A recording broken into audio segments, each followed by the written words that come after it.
Ito po ang merienda natin today, ang tinatawag nating shawarma, yung iba naman ay tinatawag na tacos.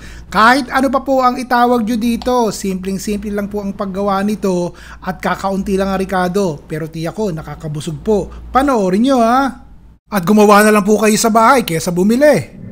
3 gulay lang po ang sangkap na kasama. Sibuyas na pula po o sibuyas na bombay po ang ginagamit ko. Maninipis lang po ang hiwa.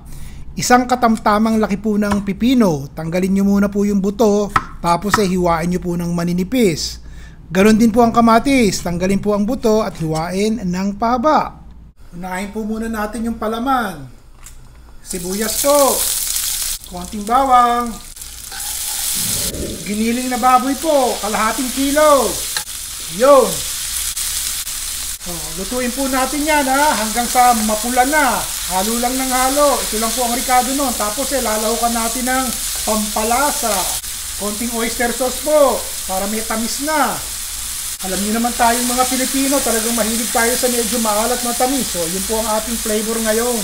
Lalagyan ko po ng konting nor para lalong sumarap.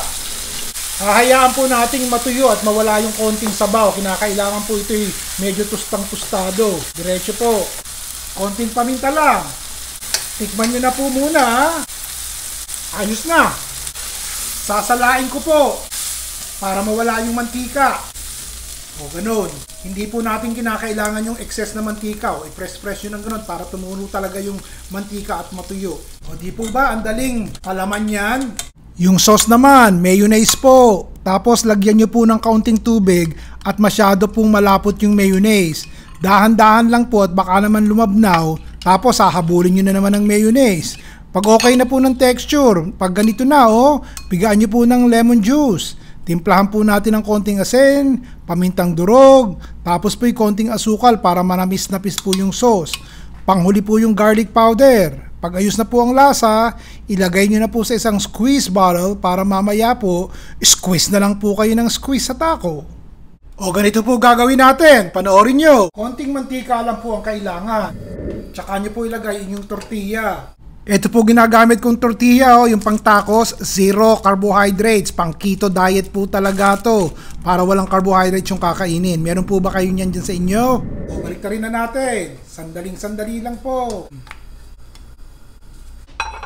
Init na tortilla, konting giniling, pipino, kamatis, sibuyas, konting keso. Lagyan po natin ng sauce. Ang pagkain, ready na. At habang ine-edit ko po itong video at pinanonood ko yung sarili ko, nagugutom na naman ako. Kaya pagkatapos po nito lalantakan ko na naman po yung natira.